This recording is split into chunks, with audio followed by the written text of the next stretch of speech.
मैं हरशंकर प्रसाद आप लोगों के बीच में मनोविज्ञान की अगली वीडियो लेकर के आया हूँ, जिस टॉपिक का नाम है बाल विकास के अंतर्गत या बाल मनोविज्ञान के अंतर्गत वृद्धि एवं विकास। तो चैनल के अंतर्गत जो संचालित हो रहा है आप लोगों के बीच में, आप लोगों से रिक्वेस्ट है कि वीडियो को पूरा देखते हुए इसे लाइक करें, शेयर करें, कमेंट करें, ताकि जो प्रयास हम लोगों के द्वारा किया जा रहा है उस प्रयास में कहाँ त्रुटि हो रही है, क्या कमियां निकल कर के आ रही हैं। क्योंकि हम लोगों के पास थोड़ा सा संसाधन कम है, लेकिन संसाधन का अभाव होते हुए भी हम लोग आप लोगों के बीच में प्रयास यही कर रहे हैं कि अच्छी से अच्छी चीज़ आप लोगों के सामने प्रस्तुत हो, ताकि जो है आप इसका लाभ अपने एग्ज़ाम के संदर्भ में ले सकें। तो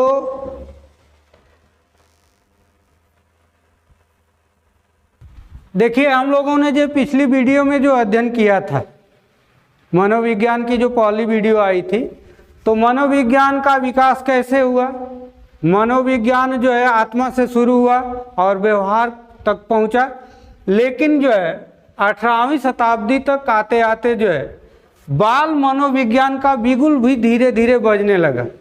और ये बिगुल क्यों बजने लगा, इसका एक रीजन था। कुछ मनोवैज्ञानिकों ने जो है वयस्क व्यवहार के आधार पे और बालकों के व्यवहार के आधार पे जो है अंतर को डिफाइन करना शुरू कर दिया था।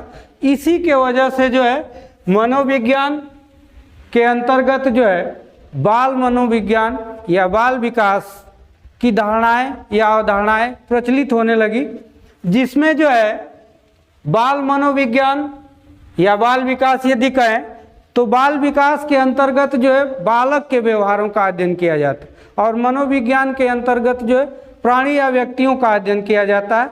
तो बाल मनोविज्ञान के अंतर्गत जो है बालक के व्यवहार के आधार पे, क्योंकि वयस्क और बालक दोनों के व्यवहारों में यदि तुलनात्मक अध्ययन किया जाए तो उनकी क्रियाकलाप, उनके व्यवहारिक क्रियाकलाप के आधार पे जो भी अंतर स्पष्ट हुए, उन्हीं के आधार पे जो है इस बाल मनोविज्ञान की जो है नींव पड़ी। और जो है बाल मनोविज्ञान को जो है सबसे पहले परिभाषित करने का यदि कार्य किया गया तो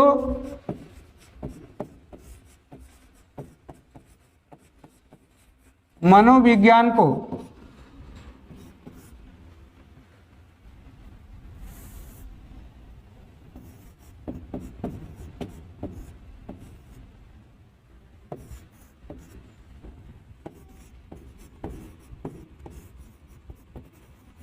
सर्वप्रथम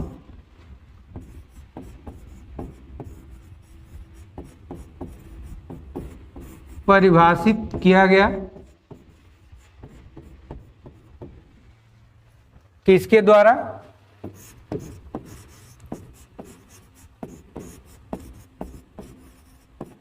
अमेरिकी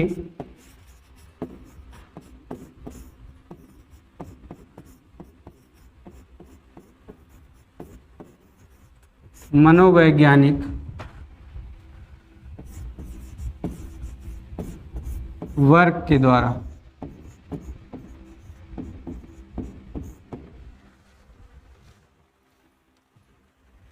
देखिए, बाल मनोविज्ञान की सर्वप्रथम परिभाषा जो दी गई थी वो किसके द्वारा दी गई थी, अमेरिकी मनोवैज्ञानिक वर्ग के द्वारा दी गई थी। देखिए, बाल मनोविज्ञान के अंतर्गत जो है एक चीज और निकल करके सामने आई कि एक नाम आता है पेस्टोलॉजी का। अगर आपसे क्वेश्चन ये पूछ दे कि बाल मनोविज्ञान का सबसे प्रथम वैज्ञानिक अध्ययन किसने किया था, या बाल मनोवैज्ञानिक का वैज्ञानिक अध्ययन किसके द्वारा सर्वप्रथम किया गया था, तो एक नाम आता है किसका,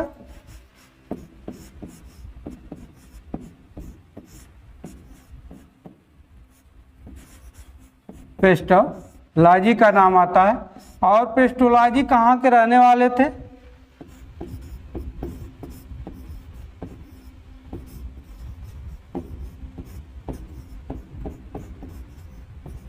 स्विट्जरलैंड, ज्यूरिख। देखिए इनको जो है जोहान हेनरिक पेस्टोलॉजी के नाम से जो है जाना जाता है। और जो है ये कहाँ के मनोवैज्ञानिक थे?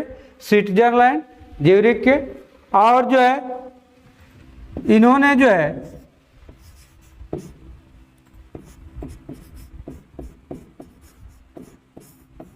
वैज्ञानिक अध्ययन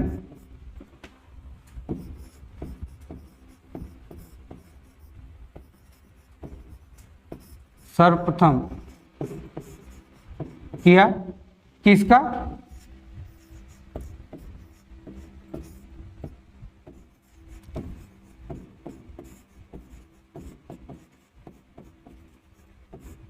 बाल मनोविज्ञान। देखिए एक और नाम आता है कि इन्होंने जो है बाल मनोविज्ञान का वैज्ञानिक अध्ययन जो है किस आधार पे किया था? तो अपने जो है 3.5 वर्षीय बालक के ऊपर जो है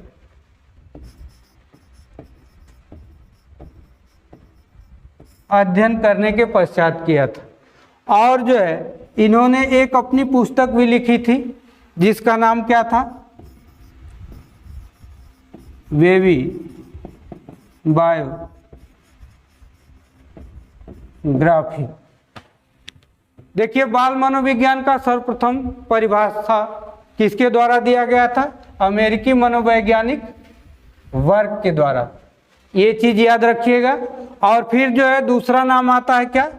जोहान हेनरिक पेस्टोलॉजी। इनका संबंध कहाँ से था? स्विट्जरलैंड से। और जो है पेस्टोलॉजी की शिक्षा पर सबसे अधिक यदि किसी का प्रभाव पड़ा था तो किसका पड़ा था? रूसो का। ये जो है पश्चिमी दर्शन को मानने वाले थे और जो है ये एक शिक्षक और शैक्षिक सुधारक के रूप में भी जाने जाते हैं। और इन्होंने जो है रूसो की फिलॉसफी के आधार पे जो है स्वच्छंदतावाद का या स्वच्छंदवाद दर्शन का जो है वर्णन किया था या इसकी अवधारणा जो है हम लोगों के बीच में प्रस्तुत की थी। तो पेस्टोलॉजी का नाम जो है मनोवैज्ञानिक के रूप में जो है वैज्ञानिक अध्ययन के रूप में जो है अपने खुद के बालक के अध्ययन के आधार पे जो है किया गया। और जो है 3.5 वर्षीय बालक के ऊपर अध्ययन करने के पश्चात एक पुस्तक लिखी जिसका नाम था बेबी बायोग्राफी। और इसके आधार पे इन्होंने जो है बाल मनोविज्ञान को परिभाषित किया। एक नाम आता है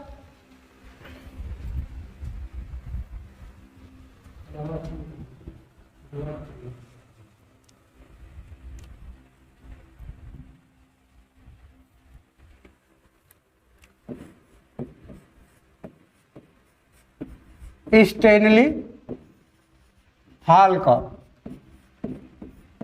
और ये कहाँ के थे? अमेरिका के। और अमेरिका से संबंध इनका था, अमेरिकी मनोवैज्ञानिक थे। और अमेरिकी मनोवैज्ञानिक होने के साथ साथ इन्होंने जो है हार्वर्ड कॉलेज जो संयुक्त राज्य अमेरिका में था वहाँ से जो है मनोविज्ञान में जो है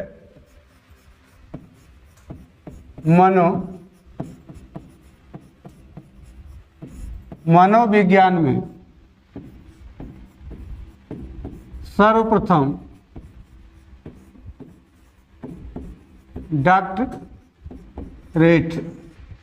डॉक्टरेट की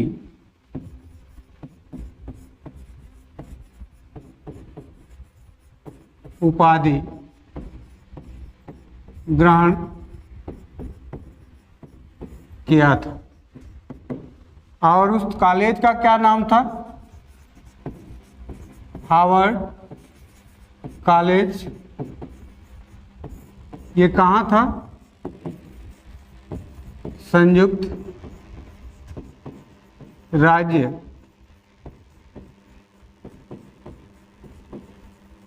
अमेरिका। देखिए स्टैनली हॉल जो है अमेरिका के निवासी थे या अमेरिकी मनोवैज्ञानिक थे। इन्होंने मनोविज्ञान में सर्वप्रथम जो है डॉक्टरेट की उपाधि जो है ग्रहण की, और ये उपाधि जो इन्होंने कहाँ से प्राप्त की? हार्वर्ड कॉलेज था संयुक्त राज्य अमेरिका में। ये चीज़ें तो इनकी उपलब्धि को दर्शाता है, लेकिन यहाँ हमको जानना है बाल मनोविज्ञान के संदर्भ में। तो सबसे पहले जो है स्टैनली हॉल ने जो है बाल मनोविज्ञान के संदर्भ में जो है कुछ चीज़ों को जो है बताने का प्रयास किया। और स्टैनली हॉल ने जो है एक प्रश्नावली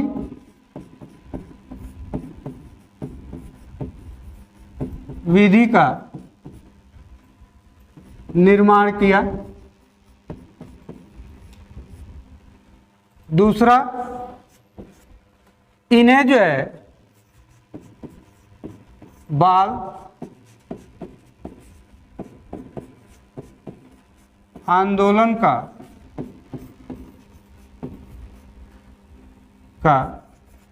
जनक भी कहा जाता है, और इन्हें जो है बाल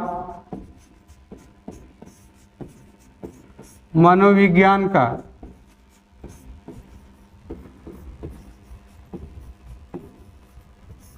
जनक भी कहा जाता है। यहाँ एक चीज आप समझने का प्रयास करिएगा कि प्रश्नावली विधि मनोविज्ञान के क्षेत्र में जो है प्रश्नावली विधि का सर्वप्रथम प्रयोग जो है आर.एस. वुडवर्थ के द्वारा किया गया था, या वुडवर्थ के द्वारा किया गया था।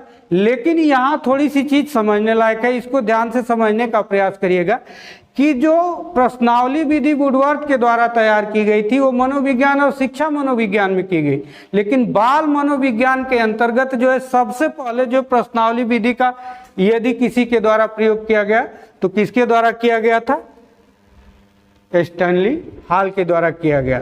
तो यदि क्वेश्चन को सेट करते समय या क्वेश्चन को आप लोग जब पढ़ते समय जब पेपर में आए तो थोड़ा सा इस चीज को ध्यान रखिएगा कि बाल मनोविज्ञान के संदर्भ में प्रश्नावली की बात कही गई है कि मनोविज्ञान के संदर्भ में जो है प्रश्नावली की बात कही गई है। तो जब बाल मनोविज्ञान के संदर्भ में प्रश्नावली की बात की जाएगी तो स्टैनली हॉल का नाम आएगा, और यदि मनोविज्ञान के संदर्भ में यदि प्रश्नावली की बात की जाएगी या क्वेश्चन यदि दिखाई देगा तो उसमें जो है आर.एस. वुडवर्थ का नाम आएगा। तो इसके आधार पे जो है बाल मनोविज्ञान का जनक भी इन्हें कहा जाता है। देखिए ये प्रक्रिया जो है 19वीं शताब्दी और 20वीं शताब्दी आते आते जो है बाल मनोविज्ञान जो है या बाल विकास की अवधारणाएं जो है तीव्र होने लगी। यहाँ समझने वाली बात है कि जो है बाल मनोविज्ञान का अध्ययन का जो क्षेत्र है उस अध्ययन के क्षेत्र के अंतर्गत जो है कहाँ कहाँ तक हम जो है अध्ययन कर सकते हैं या टाइम ऑफ पीरियड क्या होता है बाल मनोविज्ञान का। तो सबसे पहले समझने का प्रयास करिएगा कि प्रसव पूर्व अवस्था, जिसको हम लोग जो है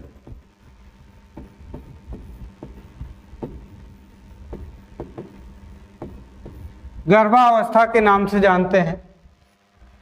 दूसरा क्या है?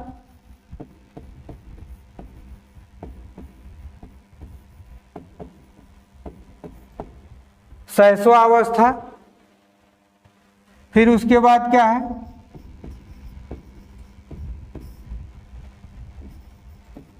बाल्यावस्था। फिर उसके बाद क्या है? किशोरा।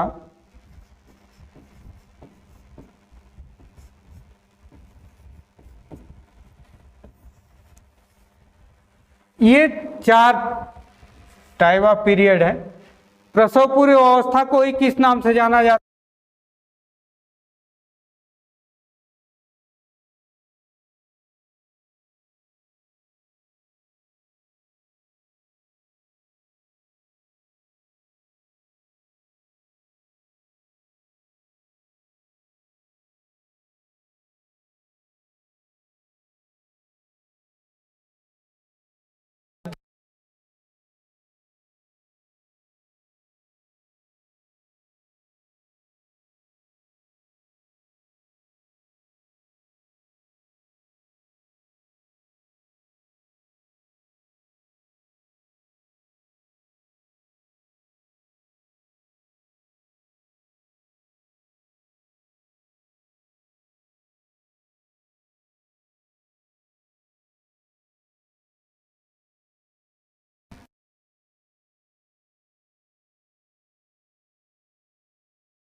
देखिए, बाल मनोविज्ञान गर्भावस्था से लेकर किशोरावस्था का अध्ययन जिस विज्ञान के अंतर्गत किया जाता है उसे बाल मनोविज्ञान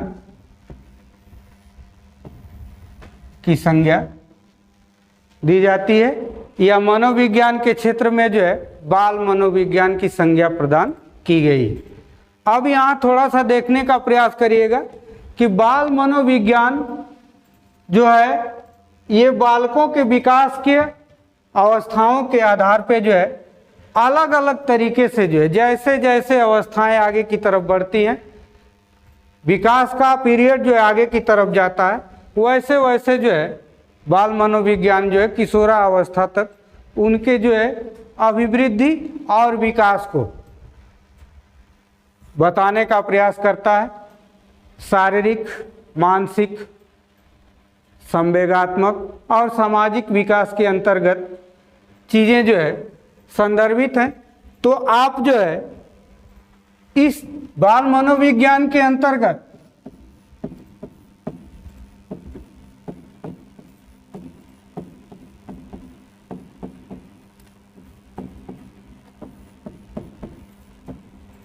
एक टॉपिक आता है अभी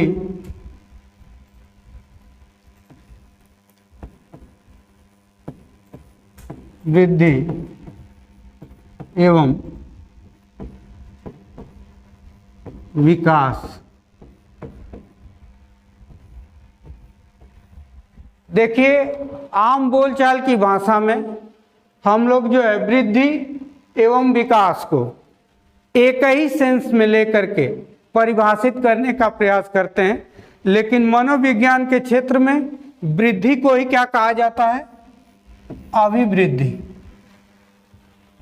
और विकास को जो है डेवलपमेंट। देखिए, अभिवृद्धि को जो है ग्रोथ और जो है विकास को जो है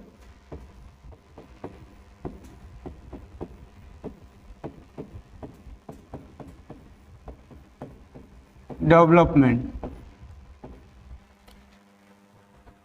सबसे पहले जो है अभिवृद्धि को हम लोग जानने का प्रयास करेंगे कि अभिवृद्धि क्या है। तो शाब्दिक अर्थ के आधार पे जो है यदि बात की जाए तो अभिवृद्धि या वृद्धि का मतलब क्या होता है? बढ़ना। लेकिन मनोविज्ञान के अंतर्गत जो है यदि बात की जाए कि अभिवृद्धि है क्या या विकास है क्या, तो अभिवृद्धि के संदर्भ में जो है नोट करिएगा वह परिवर्तन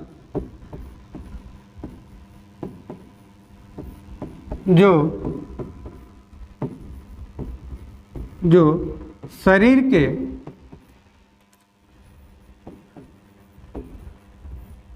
बाह्य पक्षों में घटित हो,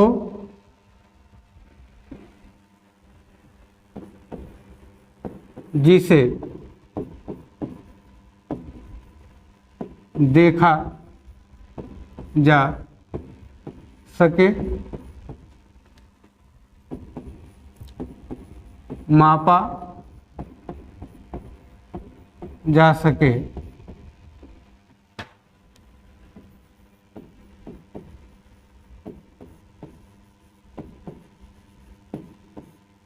अभिवृद्धि के अंतर्गत आता है।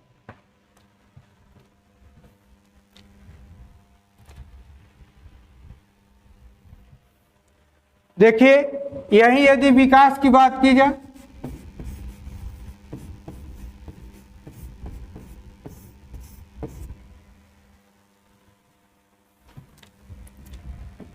तो यहां क्या है कि वह परिवर्तन जो शरीर के बाह्य पक्षों में, तो बाह्य पक्ष जो है क्या होगा?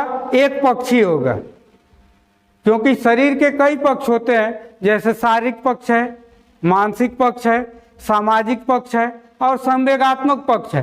तो जब किसी एक पक्ष और विशेष रूप से शारीरिक पक्ष में जो परिवर्तन दिखाई देगा, ऐसे परिवर्तन को जो है किसके अंतर्गत रखा जाता है? अभिवृद्धि के अंतर्गत रखा जाता है। और जो है यही चीज जो है यदि विकास के अंतर्गत देखी जाए तो विकास में क्या होता है कि वह परिवर्तन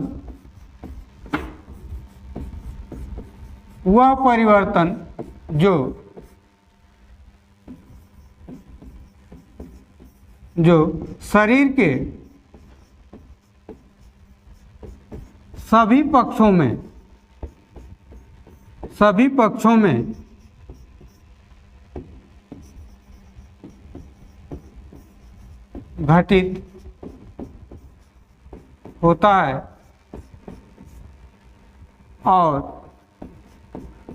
शरीर के सभी पक्षों में घटित होता है और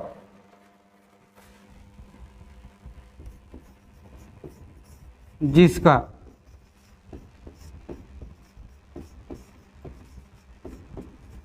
निश्चित मापन नहीं किया जा सकता,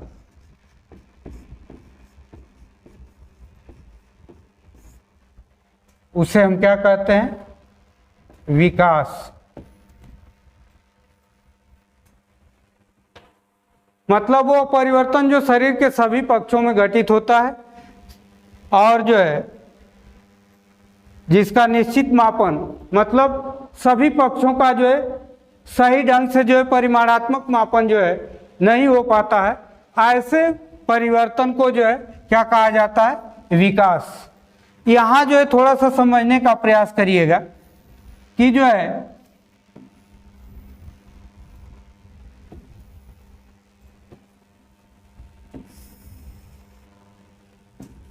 एक हो गया शारीरिक पक्ष, एक हो गया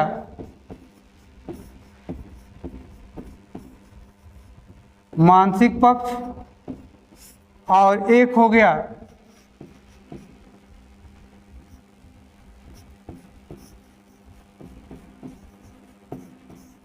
सामाजिक पक्ष और एक हो गया संवेगात्मक पक्ष। देखिए बाल विकास के जो चरण है, सबसे पहले क्या है? शारीरिक, मानसिक, सामाजिक और संवेगात्मक। यहाँ कहने का क्या मतलब है कि जब परिवर्तन केवल शारीरिक पक्ष में होगा तो क्या होगा? क्या होगा? अभी वृद्धि।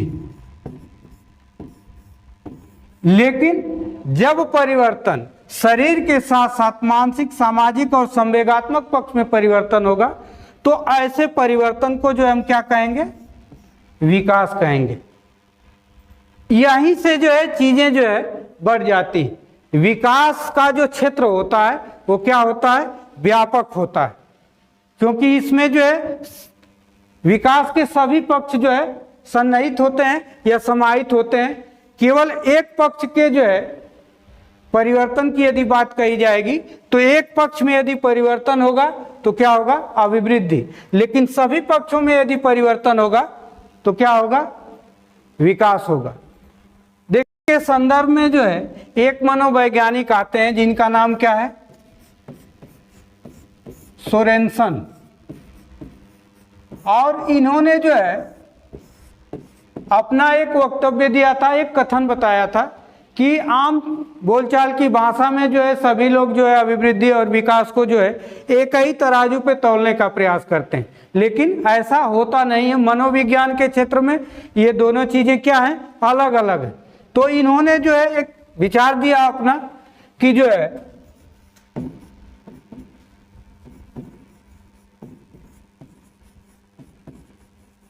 अभिवृद्धि का आशय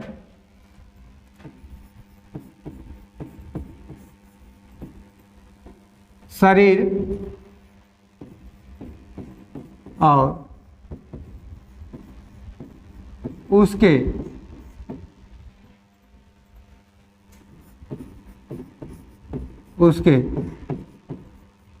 विभिन्न अंगों के भार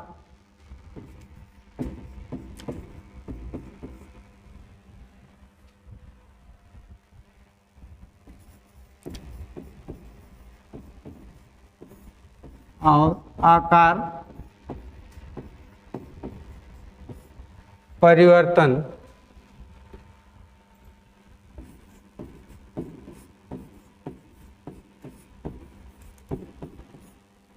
रहा है।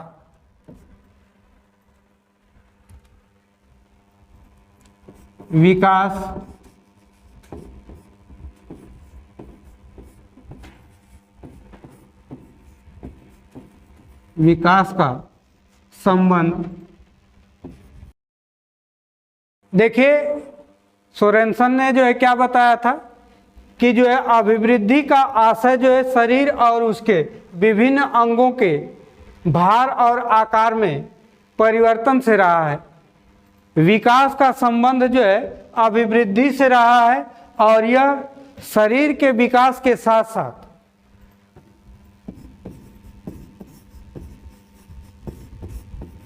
विभिन्न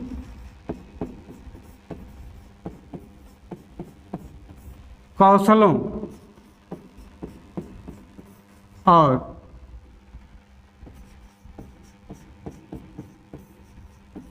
आंतरिक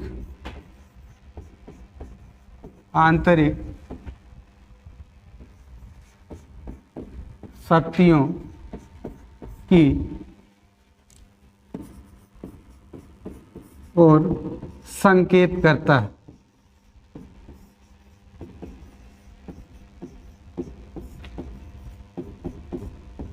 ये किसने कहा था? सोरेनसन ने। अभी देखिए, हमने पीछे अभी जो चीजें बताई हैं कि अभिवृद्धि क्या होती है, एक पक्षी होती है, और विकास क्या होता है, बहुपक्षी होता है।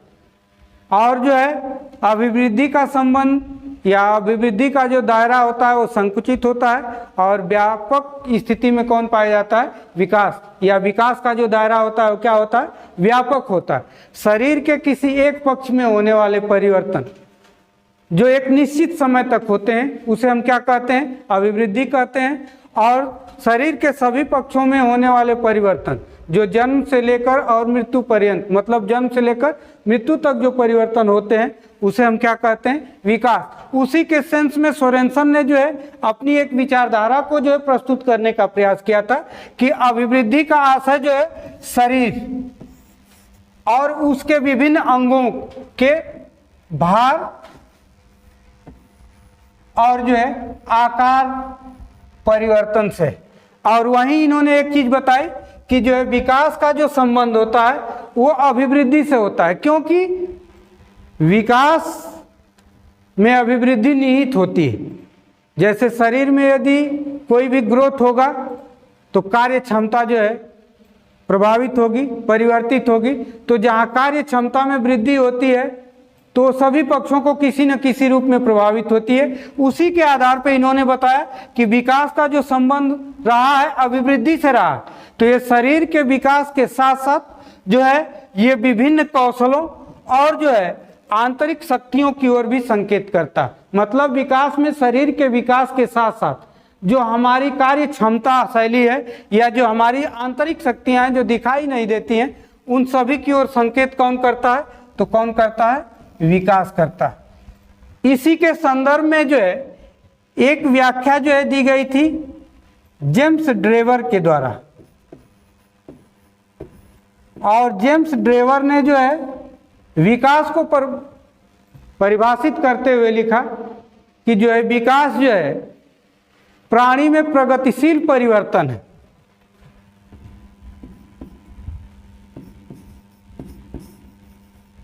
विकास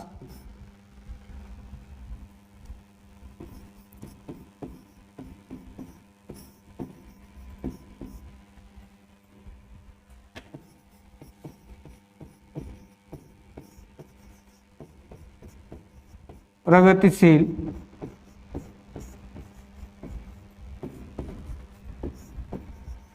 परिवर्तन है जो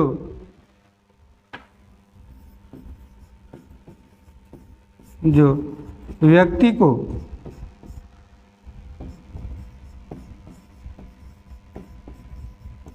निश्चित उद्देश्यों की ओर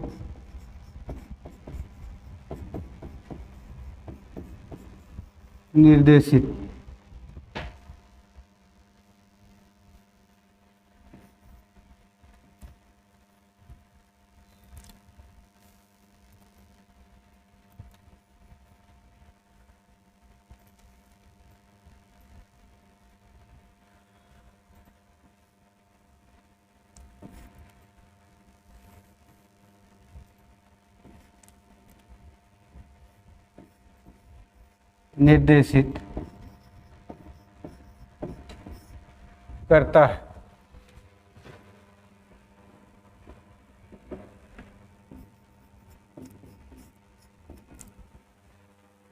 देखिए यहाँ जो है जेम्स डेवर ने बताया कि विकास जो है प्राणी में प्रगतिशील परिवर्तन है। प्रगतिशील परिवर्तन का मतलब क्या है? यहाँ प्रगति का मतलब क्या है कि प्रगति का संबंध हमेशा किससे होता है? एक निश्चित उद्देश्य की तरफ जो है आगे बढ़ने की प्रक्रिया ही क्या कहलाती है? प्रगति। मतलब जो हमारे मन और मस्तिष्क में जो उद्देश्य बन चुका है उन उद्देश्यों की प्राप्ति कर लेना ही क्या है? प्रगति। उसी के संदर्भ में जो है जेम्स डेवर ने बताने का प्रयास किया कि विकास जो है प्राणी में जो है प्रगतिशील परिवर्तन को लाता है और ये प्रगतिशील परिवर्तन ही व्यक्ति को एक निश्चित उद्देश्यों की ओर क्या करता है? निर्देशित करता है। अब तक जितनी भी चीजें हम लोग पढ़े हैं इसके द्वारा ये तो स्पष्ट हो गया कि जो है अभिवृद्धि में जो है शारीरिक परिवर्तन सन्निहित होता है, जैसे लंबाई, चौड़ाई, भार। और विकास में क्या होता है कि शारीरिक परिवर्तन के साथ साथ मानसिक, संवेगात्मक, सामाजिक परिवर्तन को भी स्थान दिया जाता है और यह परिवर्तन जो है किसी न किसी निश्चित उद्देश्यों की प्राप्ति के लिए हमारी सहायता करता है। आगे हम लोग इसको और स्पष्ट रूप से जानने के लिए अभिवृद्धि और विकास में जो है तुलनात्मक अध्ययन यदि करें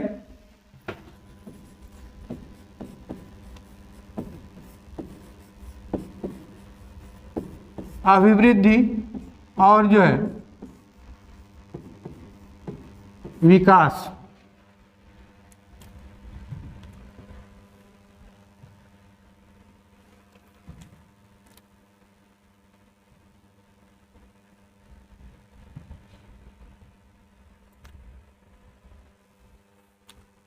देखिएगा, अभिवृद्धि और जो है विकास, अभिवृद्धि का संबंध, अभिवृद्धि जो होती है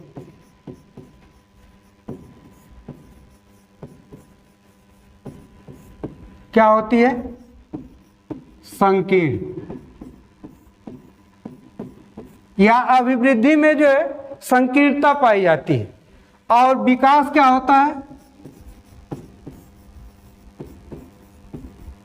विकास में व्यापकता पाई जाती। अभी हमने जो है आपको बताया कि जो है शारीरिक है, मानसिक है, सामाजिक है और जो है संवेगात्मक है। तो जब अभिवृद्धि के अंतर्गत ये चर्चा की गई है कि ये केवल शारीरिक पक्ष, जो परिवर्तन हमको जो है शरीर के बाह्य हिस्सों में दिखाई देता है, जिसको हम माप सकते हैं,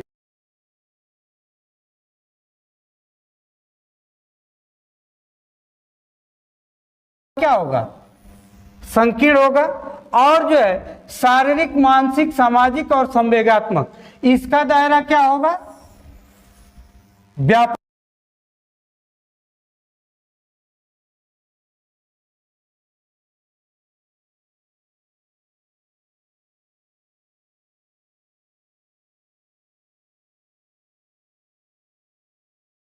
जाती है। दूसरा,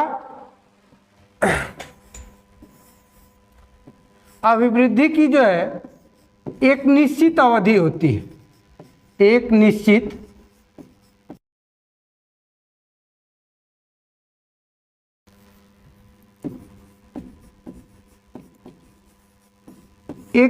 अवधि होती है। मतलब जब भी अभिवृद्धि या ग्रोथ जब होगा तो इसका एक टाइम ऑफ पीरियड होता है, और उस टाइम ऑफ पीरियड के बाद जो है ग्रोथ अपने आप क्या हो जाता है, समाप्त हो जाता है। और जो है विकास की क्या होती है स्थिति, तो विकास जो है जन्म से लेकर के और ये जो है मृत्यु तक या जीवन पर्यंत कह सकते हैं कि ये जीवन पर्यंत जो है चलने वाली प्रक्रिया है। फिर उसके बाद तीसरा पॉइंट क्या होगा कि अभिवृद्धि जो है, अभिवृद्धि में जो है लंबाई,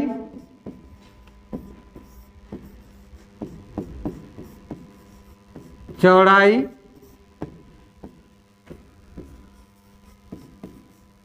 तथा भार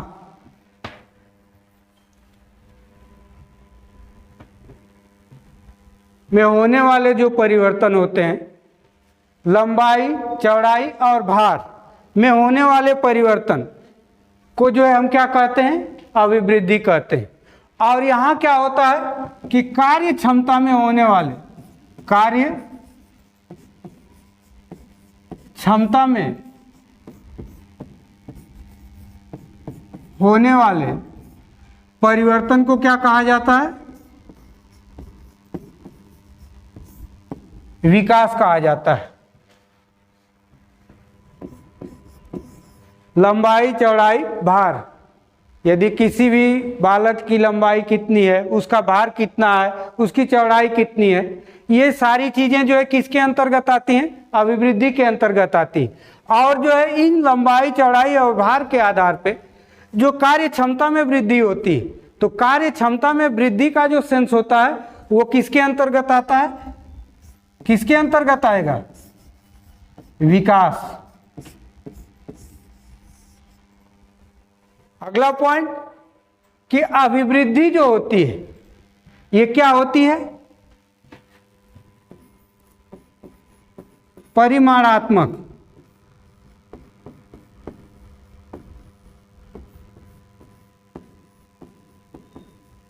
संख्यात्मक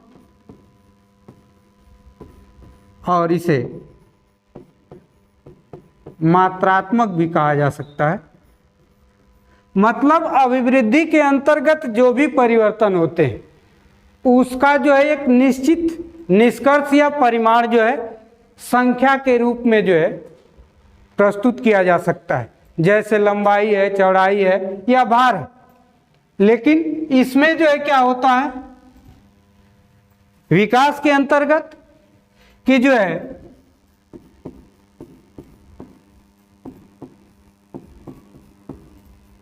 परिमाणात्मक प्लस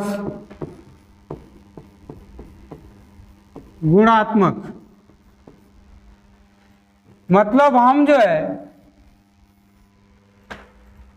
परिमाणात्मक का मतलब क्या होता है कि हम जो है विकास के अंतर्गत जो है कुछ परिवर्तन को संख्यात्मक रूप में या मात्रात्मक रूप में प्राप्त भी कर सकते हैं, और कुछ पक्ष ऐसे होते हैं जिनका हम केवल अनुमान लगा सकते हैं या उनके गुण धर्मों की व्याख्या कर सकते हैं। जैसे मान लीजिए कि शरीर की लंबाई बढ़ रही है, तो शरीर की लंबाई को तो हम मात्रात्मक रूप से जो है स्पष्ट कर सकते हैं, परिमाण दे सकते हैं संख्यात्मक रूप में। लेकिन वही यदि सामाजिक पक्ष की बात हो और संवेगात्मक पक्ष की यदि बात हो, तो क्या संवेगात्मक और सामाजिक पक्ष के सभी एलिमेंट्स को हम लोग मात्रात्मक रूप से व्याख्यात नहीं कर सकते हैं या उनकी व्याख्या नहीं कर सकते। इसलिए जो है इसमें जो है परिमाणात्मक और गुणात्मक दोनों पक्ष निहित होते हैं, और परिणाम आने तक या परिणाम के आ जाने के बाद या जो भी परिमाणात्मक परिवर्तन होते हैं अभिवृद्धि के अंतर्गत, जैसे किसी बालक के जो है शैशव काल में जो है, शैशव काल में जो है यदि जो है शुरू के दिनों में जो है 4 दांत आ जाए या 6 दांत आते हैं, तो 4 दांत में जो परिवर्तन होगा, 6 दांत में जो परिवर्तन होगा, इससे जो है कार्य क्षमता में भी क्या होगा, परिवर्तन होगा। तो इस कार्य क्षमता के आधार पे जो है ये जो है गुण विकसित होते हैं, और गुण की भी व्याख्या जो है किसके अंतर्गत की जाती है, विकास के अंतर्गत की जाती है। फिर उसके बाद क्या होता है कि अभिवृद्धि के अंतर्गत जो है एक पक्षी अध्ययन किया जाता है, एक पक्षी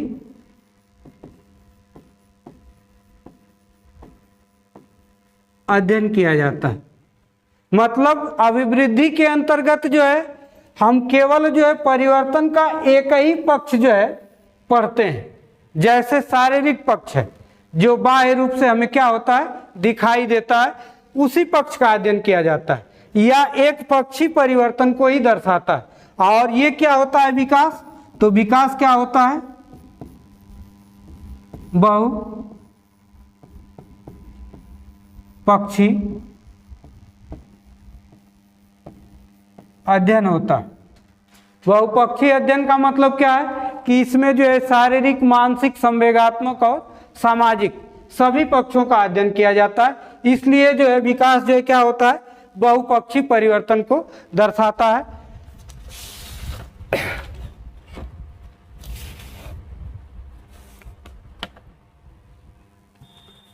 आगे हम देखते हैं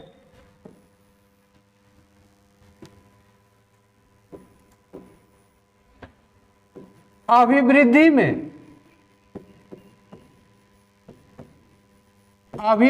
में विकास जो होता है,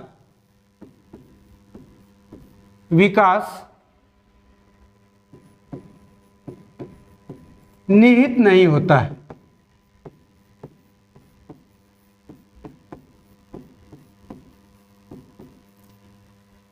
जबकि विकास में जो है, विकास में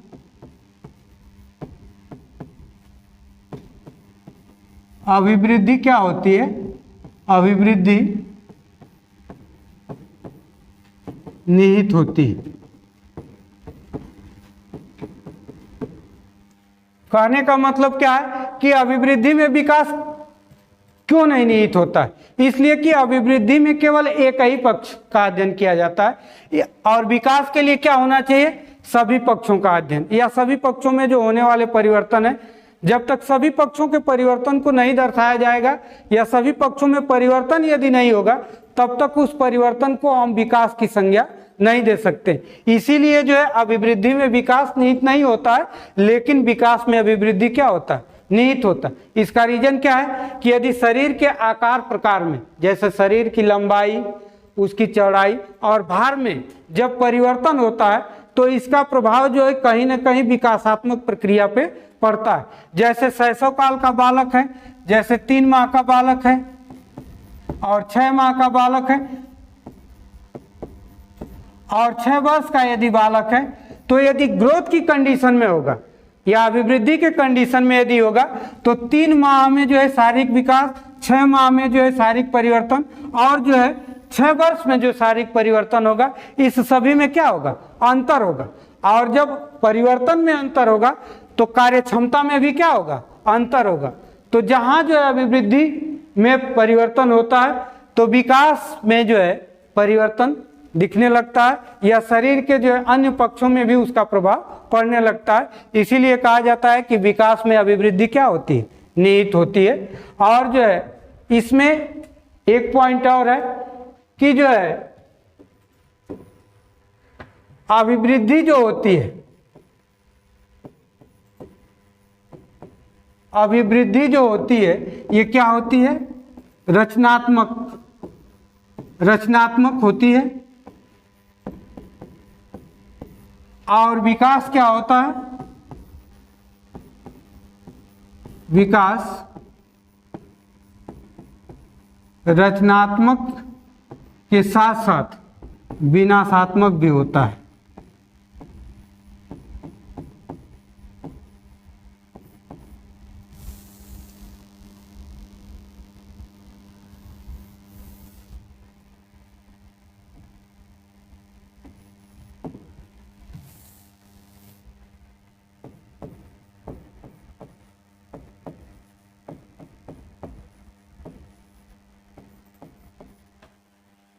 विकास क्या होता है? रचनात्मक के साथ साथ क्या होता है? विनाशात्मक भी होता है। इसका कंडीशन क्या है कि अभिवृद्धि में जो होता है रचनात्मक का मतलब क्या होता है कि जो है अभिवृद्धि का टाइम और पीरियड क्या होता है? निश्चित होता है। और विशेष रूप से अभिवृद्धि जो है किशोरावस्था तक होती है, और किशोरावस्था जो है ऊर्जा की एक प्रज्वलित अवस्था मानी जाती है, तनाव और संघर्ष की भी अवस्था मानी जाती है। तो इसमें जितने भी परिवर्तन होते हैं वो क्या होते हैं? रचनात्मक रूप से होते हैं। और ये क्या होता है कि जीवन पर्यंत चलने वाली प्रक्रिया है। तो जीवन पर्यंत चलने के साथ साथ ही इसमें जो है रचनात्मकता और साथ साथ क्या होता है?